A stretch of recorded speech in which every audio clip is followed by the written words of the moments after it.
Now gold is not enough. I stopped watching porn for two reasons, basically. The first one was that porn brought so much anger and violence into my private fantasies. And these were anger and violence that were not there originally to begin with. And I did not want that for me anymore. This was not me, and I decided to just put an end to it. Easier said than done. I'll get to it later, but... The second reason was that I came to realizing, I think, that only by watching porn, I take part in creating a demand for filmed prostitution, because that's what porn really is, filmed prostitution. Porna stands for prostitute, graphia stands for documentation, and prostitution was nobody's childhood dream, okay? That it is always a result of trouble and distress. Now, I became aware of that gradually when I was volunteering with men and women in prostitution, some of them victims of human traffic, serving aid in brothels, under the bridge, in street corners, but you don't really need to do all that in order to understand how this mechanism of porn and prostitution works. Because porn as a genre, it's not about erotica or healthy sexual communication. It is all about male domination of women, subordinance of women, not only as a sexual practice, as a way of being, as a genderial hierarchy in this world. Like if we would ask porn, if we were to ask porn, how does it define something as sexual? What qualifies, what defines something as sexual? Porn would laugh in our face. What defines sexual? Whatever men find arousing. Men find it arousing to choke a woman, to have brutal sex without one touch, hug, kiss, tender caress. Well, then it is sexual. It arouses men to see a woman or a child cry. It is sexual. It arouses men to rape a woman. Well, then it is sexual. In every mainstream porn gallery on the web, we can find the rape category, side by side with the humiliation category, abuse category, crying category, and so on. And this is all as if regular porn is not already filled with these motives. Even in its mildest version, the mildest version of porn, what porn is showing us, like, I don't know, 80, maybe 90% of the time, is actually sex with no hands involved. And this is not how we authentically desire. Sorry, I'll repeat that. I see your look. Sex with no hands involved. Okay. If you're not going to give up watching porn, so next time you do watch, just notice that porn cameras have no interest in capturing any normal sensual activities, such as petting, caressing, making out, touching, hugging, kissing. No. What porn cameras are into is the penetration. So normally, the composition will be a man and a woman. Hopefully just one. Okay, so one man and one woman. His penis is inside her. Don't be picky. It doesn't matter where inside. Somewhere inside her there is a penis. His penis is somewhere inside her, okay? And in order to not block the camera for doing this extreme close-up on the penetration, he's standing with his hands behind his back most of the time. And the woman is in this uncomfortable position, and she needs to handle the penis inside her without damaging the hair or makeup work done on her, because that's money invested and time invested in her, without disturbing his aggressive movement, and mainly without blocking the camera. So the result is that we got two people having sex, different shapes and acrobatics or something, but they're having sex when the only body parts that actually touch each other are the penis and the part being penetrated. No hands involved. Now, I talk, I don't know, 250, 300 times a year. Soldiers, students, pupils. No one has ever come up to me and say, Ran, you know, that part with sex with no hand thing, that was my authentic desire. Like, when I was 11 or 12, I never wanted to kiss anybody or touch them. I was not curious about that. It was all penetrations to begin with. No one has ever said that. Before porn. After porn. In my private fantasies before watching porn, there was always a very strong narrative. And the narrative was of sensuality and mutuality, which means that I had always imagined what I will say to her. What would she possibly answer? What options do I have to respond? In real life, it never works like I planned, but it was super important in my mind in terms of arousal, the build-up, the location, the setting, where will it be? What are the circumstances of me and her being all alone all of a sudden? How will this bodily inflaming between us will emerge step by step? It was super important before porn. After making a habit out of porn, it conquers your mind and it invades your brain, and I lost my ability to imagine, which means I found myself, and I won't be too explicit, but trying to masturbate, just closing my eyes, trying to fantasize desperately about something human and not making it because my head was bombarded with all those images of women being violated and subordinated and forced into pretending they enjoy diabolic sperm rituals, okay?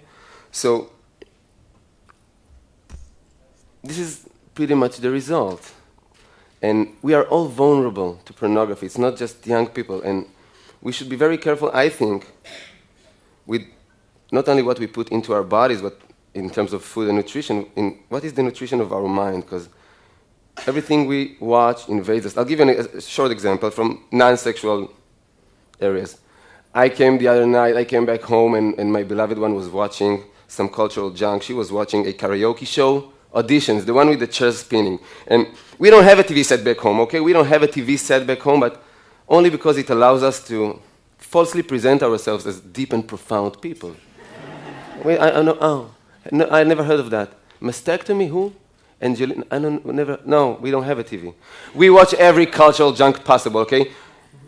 Not me, not her, we don't contemplate about l'existence. We download stuff, and we download all cultural junk. So I'm watching this 20 minutes karaoke show, and it was so boring and tedious, okay? 2 minutes talking, 4 minutes blabbering about it. I lost patience after like 20 minutes, and I went off to take a shower. And the most interesting part was in the shower, because what I found out there was myself in my most pathetic ever. I'm going to share it with you. I want to feel that you actually accept me and love me, so I have to share my most pathetic, and you have to accept it now.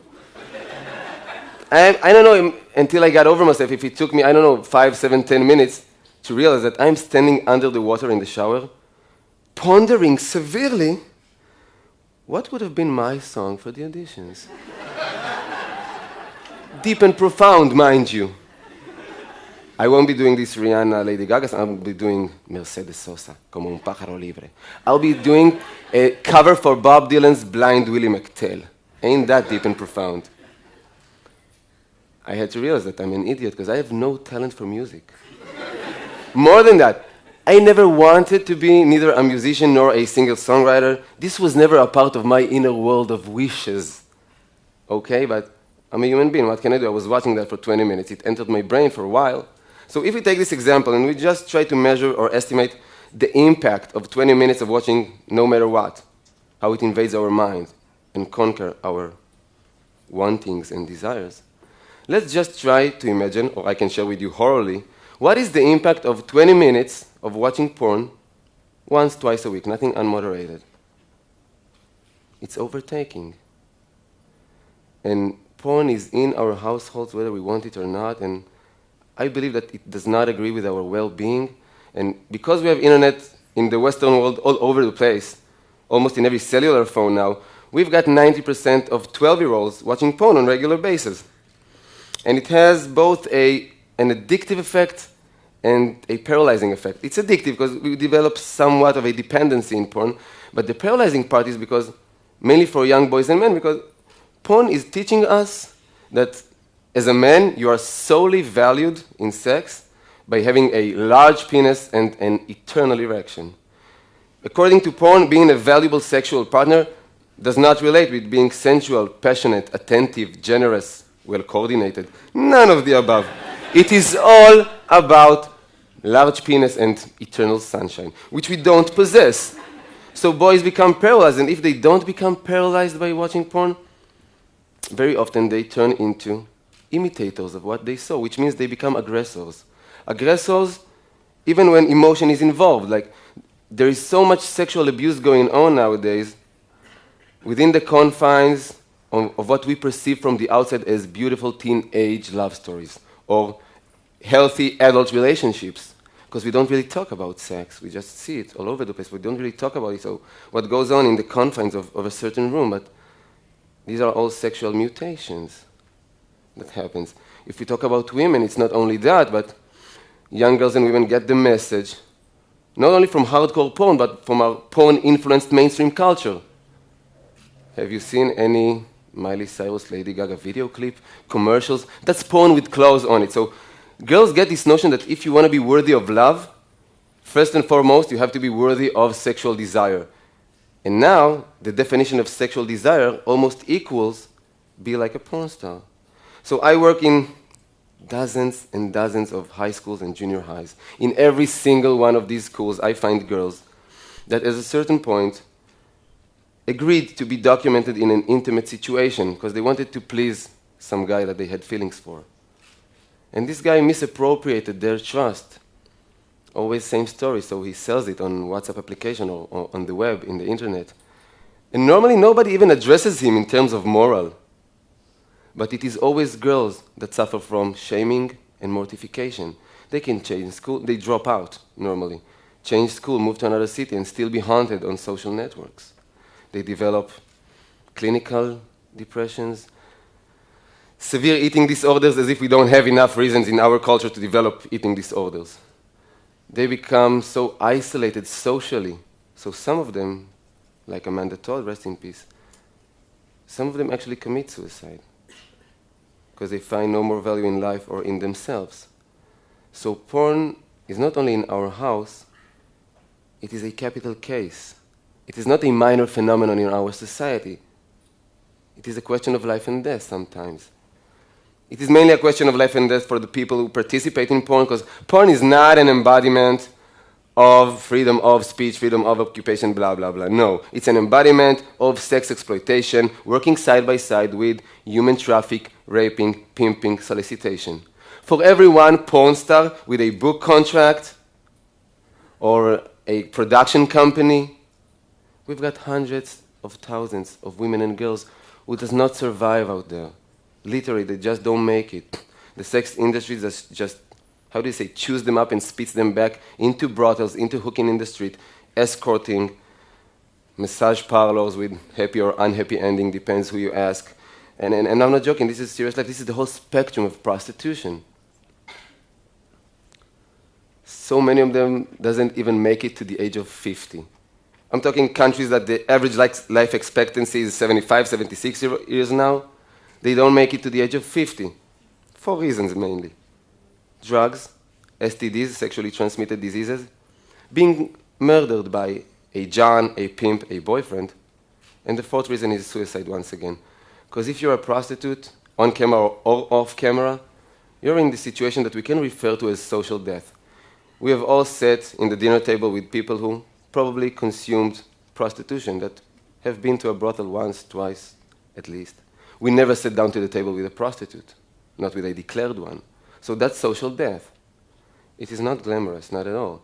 And when I sit in the privacy of my room and I watch porn, even without paying, no need to pay, it's free, okay? I hope you know that, if you're still consuming. Whatever I'm watching is creating a demand, and wherever there is a demand, there will be supply. There's a correlation. If I watch pornography of black older women, somebody is going to go out and pimp black older women. Asian minors, somebody is already trafficking Asian minors in order to film them, okay? Israeli women, Palestinian women, WASP, all-American college girls, that are strong in the last few years. It's a very upcoming category. The scum of the earth are already out there trying to solicitate and prostitute these women on camera.